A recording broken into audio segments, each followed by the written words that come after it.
Hi, I'm Aisha from Australia. Please like and subscribe. Mom always said that my twin sister Eva and I competed with each other since we were in the womb. I was supposed to come out first, but Eva beat me to it.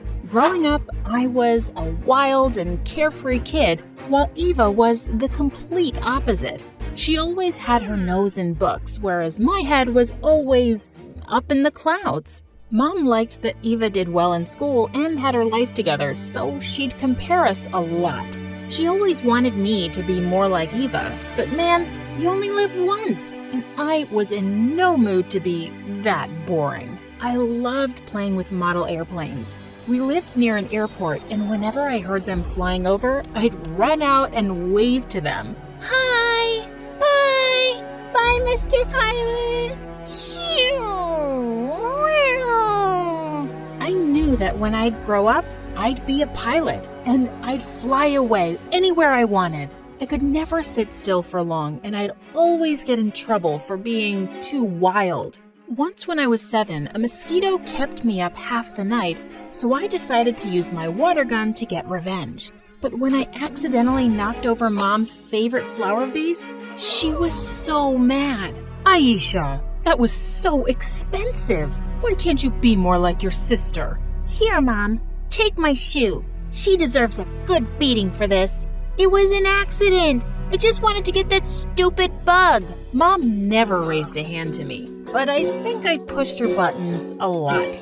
At school, I was super popular and I had a best friend, Ryan. We'd play together every day, and he always picked me up on his bicycle and we'd go for fun rides. I think Eva liked him though. She'd always try and keep him from seeing me, and she acted weird around him. Once when he came to pick me up, she stopped us from leaving. Do you think you can take me to the shop with you today, Ryan? I'll buy you some sweets. You mean you'll steal some again? The shopkeeper told me you weren't allowed back there anymore. He has no proof. Maybe Aisha stole them. Unlike you, I don't need to steal. I save my money instead of spending it all on books. At least I know how to read, unlike you two dummies. As we cycled away, Eva angrily picked up a pebble and threw it straight at us. Ryan dodged it, but he lost his balance, and we both fell off his bicycle. We laughed at her silly tantrum and rode off while she cried to Mom. When we reached middle school, I realized that Eva was right about one thing. I would have to study harder if I wanted to be a pilot one day. I'd never admit that to her though. But I started working much harder. And by the time I was in 8th grade, I won the best scholar over her. She was so jealous. To celebrate, Mom took us out for a picnic, and Eva pouted the entire time. That is, until a boy on a bike passed us and splashed me with dirty water. Now that is something worth celebrating. You stop right now and apologize. To my surprise, he actually stopped and took off his helmet. Oh, my, did I do that? I'm sorry, I was in a hurry. Don't apologize, handsome. You're my new hero. Would you just shut up, Eva? And you ruined my clothes, man. Wait, I have an idea that'll help. Suddenly, the boy picked up a garden hose and sprayed me down from head to toe. I screamed and covered my face, and the jerk ran to his bike and rode off. Eva laughed all the way home, and I wanted to kill them both. Luckily for me, I got revenge when I beat Eva for head prefect of the 9th grade. She was so upset by the news that she tried to have a revote, but the senior class president said I had won by a landslide. Try not to be a sore loser, Eva. I won fair and square. If she didn't hate me already, she sure did now.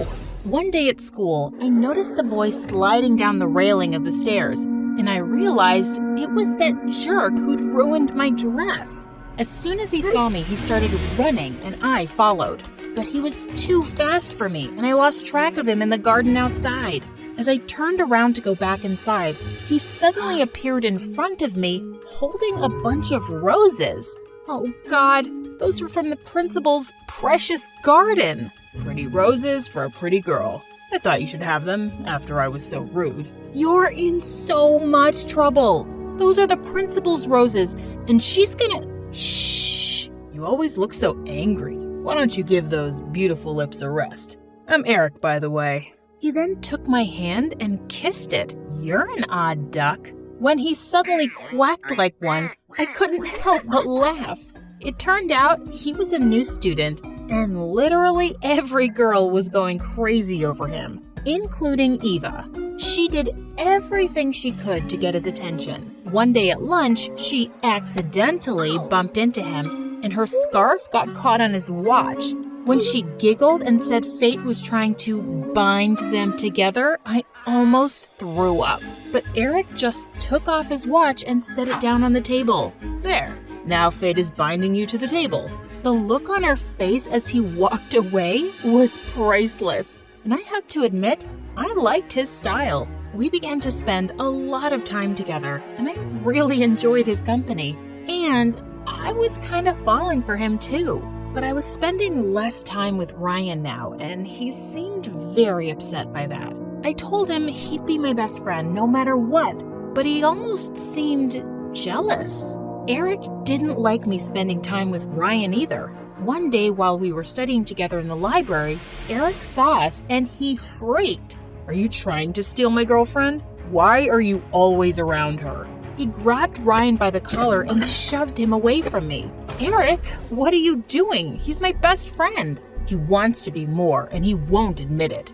That was the first time I noticed Eric's possessiveness, and I was so mad at him, but he begged me to forgive him. "I'm so sorry. I'll never do it again. Please, forgive me." I couldn't help but forgive him. Maybe he just didn't know how close Ryan and I were. The next day, Ryan came over and he was so upset. "Trust me, that guy is bad news, Aisha." "You just don't know him like I do." "Fine, whatever. Won't matter to me because I'll be leaving soon anyway." "What do you mean?" "I've been trying to tell you, but we haven't had a moment alone. I got a scholarship to a great school and I'm moving out of the city." "I can't believe you didn't tell me about this sooner. When do you leave?" "Why do you care anyway? I'll be gone by the end of the week, and then you two will never see me again. Goodbye, Aisha." With that, he rode off, and I was so sad to lose my best friend. Just then, Eva huffed from behind me.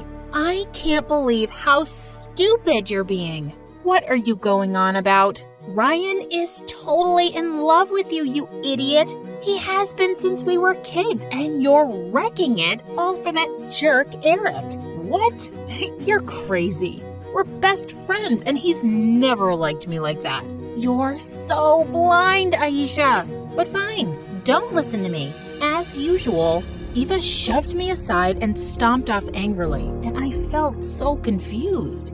I tried not to think about it much, but Eva wouldn't quit. Whenever she heard Eric and me talking on the phone, she'd pull funny faces to distract me or start making a lot of noise. One afternoon, I lost my cool completely. "Eva, what is your problem? Get over it. Eric likes me, not you." "I don't want him. That guy is a jerk, and you're being foolish. He is no good." "Yeah, nobody's good enough for me, but they're perfectly fine for you. You'd take him in a second if you wanted you." Maybe she finally got the message because she stopped nagging me about him. After graduation, Eric and I got accepted into the same university. We wanted to be together through college, so I'd taken up an engineering degree like him and put away my pilot dreams. I cared for him deeply, and he came first. One morning, I noticed Eva's door was open and her bed hadn't been slept in. When I went in, I found a note on her bedside table. "Mom, I'm leaving forever to live with my true love. Aisha stole my childhood crush Ryan, and she didn't even want him. Please give her poison in food. She took away all the fun from my life, but this boy is just a thrill." What? I didn't even know she was dating anyone. After this news, Mom had a total breakdown, and I had to take over doing everything in the house. She slept the whole day and was never interested in anything anymore. While all this was happening, I was still studying and dating Eric. After we graduated, Eric proposed and we got married soon after. But I couldn't leave my mom behind, so I begged him if she could come live with us. He happily agreed, and he was the perfect husband. But as his career took off, he started working later and later, and I'd almost never see him. When he was home, he just wanted to watch TV or go to bed. After some time, I decided I should finally start working on my dreams again. But when I told Eric, he did not react the way I thought he would. I know you have these dreams of becoming a pilot, but what about your mom? Who will take care of her if you're not around? We'll have to put her in a home, but if that's what you want, I'll make some calls tomorrow. Eric was right.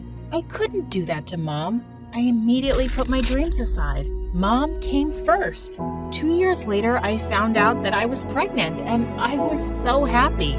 But as my time came closer, I realized it was going to be tough taking care of everything by myself. When I asked Eric if we could hire a housekeeper, he refused. He said we couldn't afford it, and he was never around to help me with anything. Even after our beautiful son was born, he'd always be gone working. He was cold and distant. He had no interest in spending time with his family. One afternoon, I was mopping the floor when I heard Mom scream. I turned around to see her rush toward the baby as he was falling off the bed. She caught him just in time, but she knocked over a flower vase and it shattered to pieces. When Eric rushed in to check what was going on, he lost his mind and began screaming at her. You idiot. Do you have any idea how expensive that was? Money just doesn't grow on trees. I was so shocked. And then, furious. Don't talk to my mother like that. And she just saved our son from falling off the bed. Don't start with me. I work all day to provide for all of you. Do you think it's easy? I work all day at home too. And I'd get a job too, but you never let me. Your job is here, in this house. That's where women belong. That's just your backward thinking. I'm capable of earning a living too. You should be thankful to me, not giving me attitude. I care for you, your mother, your son, our son. If you're not happy with this arrangement, then why don't you leave? See how you manage on your own. Who was this man I married? I realized in that moment how wrong I'd been and how everyone tried to warn me against him. Ryan and Eva, they were right. I packed my bags and we left him. Eric didn't even try to stop me, and I had a newfound determination to prove that jerk wrong. We'd be fine without him. I got a job as a receptionist and moved us into a small house with my first paycheck. In all that time, Eric never looked for us. I began to think of Eva a lot, and I felt upset that I'd never believed her about him. One afternoon after leaving work, I spotted a homeless girl begging for food. When I got a closer look, my world crumbled to pieces. It was Eva. When she saw me, she tried to run away, but I caught her and held her close. Where have you been, Eva? She told me how her boyfriend only used her for money, and when she lost her job, he left her with nothing. Why didn't you come looking for us? I tried looking for you both, but when you got married and moved, I had no idea where to find you. I took her home with me, and when Mom saw her, she nearly fainted. My beautiful girls, together at last. Eva moved in, and I got her a job as a waitress so she could get back on her feet. We rebuilt our relationship over time, and we'd never been closer. Some months later, Eva and I were watching MSA videos on YouTube with my son when suddenly I looked up at the TV to see the news. A young pilot had saved a plane from crashing, and he was being called a hero. And to my shock, it was Ryan. Mr. Ryan, what motivated you to become a pilot? I loved a girl growing up, and she was obsessed with becoming a pilot. She even insisted she'd only marry a pilot one day, so I wanted to be one. But before I could tell her I'd cleared the pilot's exam, she told me that she had a boyfriend. I gave her up, but I'm glad I didn't give up on being a pilot. It's the most amazing job ever. I was speechless. I called him up, and when he didn't answer, I left a voicemail. Days passed, but he didn't call me back. I'd almost given up hope when one morning someone knocked at the door. When I opened it, it was Ryan. He wore his pilot's uniform, and my heart nearly stopped. I finally found you. After all these years, Ryan, you never said you loved me. Why? I'm saying it now. I love you. So much has happened. I'm not the same girl anymore. I know about Eric, about everything. I don't care. As long as you're willing to give us a chance, we can get to know each other again. I agreed, and being with him was amazing. And he was really good with my son, too. I told Ryan that I'd only marry him after I passed the pilot's exam, and he supported me completely. A year later, I had my first official flight as a working pilot, and when I landed, he was waiting for me at the airport with a ring. A deal's a deal. Will you marry me, Aisha? Yes, I will.